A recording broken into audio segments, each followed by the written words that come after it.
Relação política. A política está em tudo, não adianta ignorar. Se você for falar de dinheiro, tem política. Se for falar de saúde, tem política. Se for falar de desigualdade, preconceito, distribuição de renda, saúde mental, saúde física, educação e etc. Tudo tem política. E se for falar de relacionamentos sociais, aqui é que vamos encontrar mesmo a política. A palavra política no grego significa gestão de pessoas. Então não tem como escapar. A relação política, em resumo, foi criada para regular os conflitos sociais. E o que são os conflitos sociais? Senão relacionamentos. Quando falamos de relações políticas, vem à mente as relações de poder relacionadas ao Estado e ao país, a organização e a ligação com outros poderes. Mas a relação política tem um sentido mais amplo e não menos importante, em outras dimensões da vida social. Os direitos civis e políticos não asseguram a liberdade de ideias, nem a boa convivência democrática sem os direitos sociais.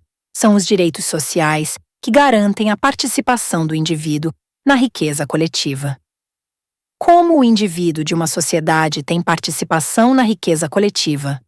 Conforme o livro de Schulte e Gert, das Grosse Familienhandbuch, que só fala sobre a vida em família e acaba sendo um grande manual político. Ter direito à educação, ao trabalho justo, à saúde, a uma velhice tranquila, a participação política através do voto, votar e ser votado, são formas de garantir a distribuição de riqueza aos indivíduos de uma sociedade. O que acontece quando isso não funciona? A sociedade acaba criando, ou tentando criar meios para fazer funcionar. As crenças nas estruturas políticas se dividiram e se radicalizaram. No final, acaba o próprio cidadão perdendo o foco, e a política entra de um jeito errado e muito pouco democrático nas relações familiares. Falando um pouco das relações políticas para a filosofia, assim poderemos analisar o que ficou e o que mudou.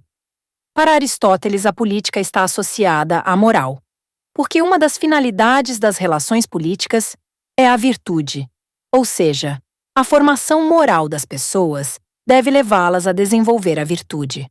O pensamento de Aristóteles e Sócrates são complementares, uma vez que Sócrates era um opositor da democracia ateniense.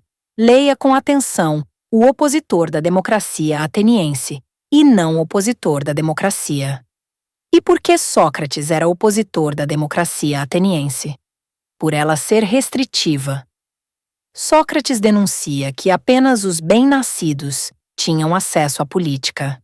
Para ele, todas as pessoas deveriam ter acesso à política, independentemente da sua origem. O exercício da cidadania sustenta e garante a democracia. Quando o governo é de todos e para todos, democracia e cidadania se complementam. Mas é preciso que ambos os lados estejam frente a frente, numa relação de paz, não para se confrontarem como numa guerra, cidadão de um lado e políticos de outro, mas para se complementarem. Sem os cidadãos, sem a relação e a organização social, não existe política, e sim o caos. A política é uma tendência natural dos seres vivos. Até no mundo animal, você encontra política de convivência. Muitas espécies de animais têm uma inclinação natural para a vida em conjunto. Com o homem não é diferente, sendo o homem um animal político segundo Aristóteles. Os seres humanos possuem em si uma inclinação natural para a vida comum em comunidade. Ou seja, a política pertence à natureza humana. O ideal nas relações políticas é aprender a falar sobre política, aprender a ouvir sobre política, sem criar adversários e sim parceiros para enriquecer e trocar ideias. Assim poderemos somar forças para ver as situações das nossas políticas sociais com clareza. Use a política para criar relações e não para destruir. Se o foco é o bem comum, a liberdade e a vida em comunidade, então não há por que não conversar sobre o assunto. Vá além das informações superficiais. Questione, pense e decida por si mesmo, deixando o outro fazer o mesmo. Isso é relacionamento saudável. E numa relação saudável, fica difícil imaginar as posições radicais, principalmente quando o ideal é o bem comum, ou pelo menos deveria ser. Estamos presenciando na atualidade a grande polarização política que tem dividido o mundo ocidental. A polarização ocorre com o aumento das divergências entre atitudes políticas com extremos ideológicos.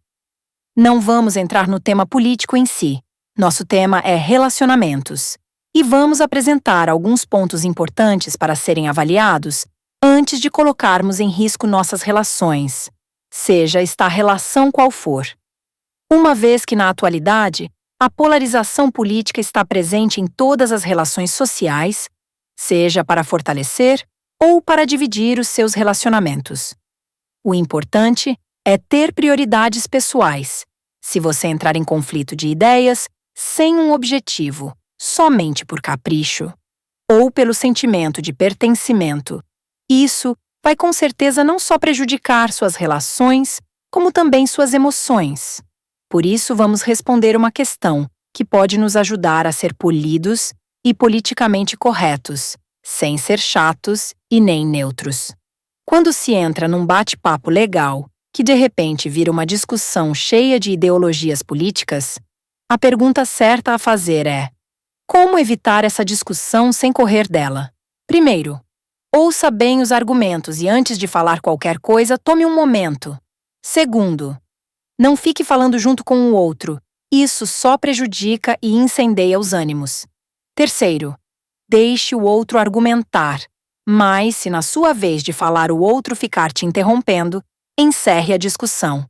Seja incisivo, mas educado.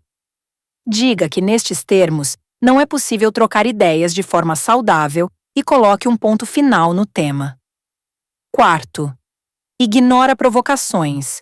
Dê às provocações o valor que elas têm. Nenhum. Quinto, pense sempre racionalmente e ajude o outro a fazer o mesmo. Discussões baseadas em argumentos radicais não levam a lugar nenhum. Você deve apresentar informações verdadeiras de fontes confiáveis. Caso contrário, você estará perdendo tempo e energia por uma coisa que não vale a pena, não vai melhorar o mundo e nem a sua vida, e ainda pode destruir uma relação.